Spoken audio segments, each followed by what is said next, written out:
So let's talk about graphing f of x equals x squared plus 6x plus 1. Now this does not look anything like any of the things we have done, but we're actually going to recall another task that we have done, and then it's actually going to be much nicer to graph, and it's going to connect very nicely with the things that we have actually already done for the day. So, okay, we got a function, f of x equals this stuff, but this stuff, the x squared plus 6x plus 1, is an expression, and we can complete the square in that expression. So after completing the square, we will then apply the transformations we learned. So x squared plus 6x plus 1, I'll just write the plus 1 way off to the side. Look at the 6. Linear coefficient is 6. Half of that is a second stick 3, in other words, and then the constant we need is the squaring of 3, so the number 9. So add 9, subtract 9, because it's all just on one side. Yeah. Point being, x squared plus 6x plus 1 is literally equal to x squared plus 6x plus 9 minus 9 plus 1. The whole point is that the first three terms, x squared plus 3x plus 9, can factor as x plus 3 quantity squared. The next two terms, negative 9 plus 1, we can write as a minus 8. So here's the thing. We can graph y equals x plus 3 quantity squared minus 8 by thinking about graphing y equals x squared first. And then in stages, graphing y equals x plus 3 quantity squared next. And then after that, graphing y equals x plus 3 quantity squared minus 8. So here's the standard y equals x squared picture right here. And then plus 3. Look, that's inside the parentheses. So think about what's going to happen to the graph here. With that plus 3, there's a plus 3 directly on x. So this is going to be a horizontal transformation.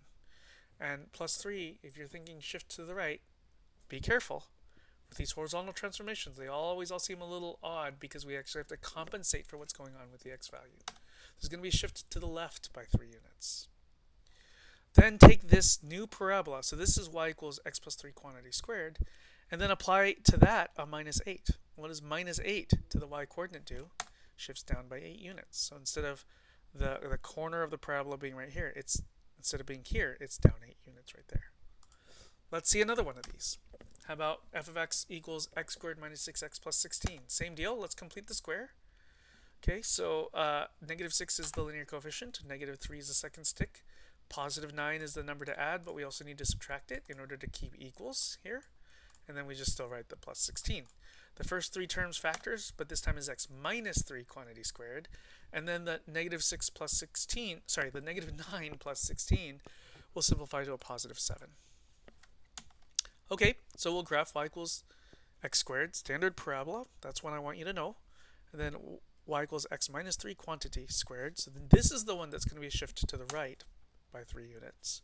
And then the plus 7 takes this last picture, takes the part in blue, and shifts it up 7 units, and it looks something like that. Okay, let's outline, typo here. This is supposed to be 3x squared plus 24x plus 53. Sorry about the typo. So let's just leave this here on screen. I gotta move this so that you can see it. Okay, so I'd like to outline how to, sorry, it shouldn't say 3 squared. Outline how to graph f of x equals 3x squared plus 24x plus 53. Overall, it's the same deal. Okay, so we're going to factor out a 3 from the first two terms. So 3 times quantity x squared plus 8x, leave some space, still a plus 53. We're not having the 53 participate in the factoring. Let's look at the 8 and say, 8 is the linear coefficient.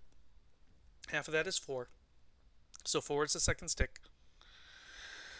From the second stick of 4, square the number and you have 16. So 16 is the constant that we want to add and subtract. Both the plus 16 and minus 16 should both be inside the parentheses. And then the first three terms factors, so let's just kind of distribute the 3 in a funky way. So 3 is kept collectively with the first three terms, and then 3 times negative 16, or in other words, negative 3 times 16, and then still plus a 53.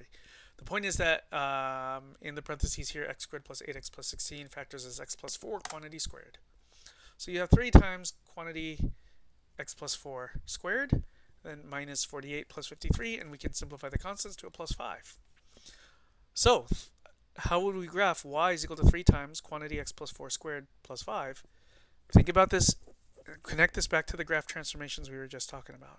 So start from y equals x squared. Standard parabola. It's a picture I want you to know, just like I want you to know y equals root x is the sideways half parabola. Start from this, apply the harder transformation first. You'll thank yourself later. Start with the horizontal transformation, so shift to the left by 4 units. Then, with that taken care of, then take care of, in order of operations, the 3 times versus the plus 5. Do the times first.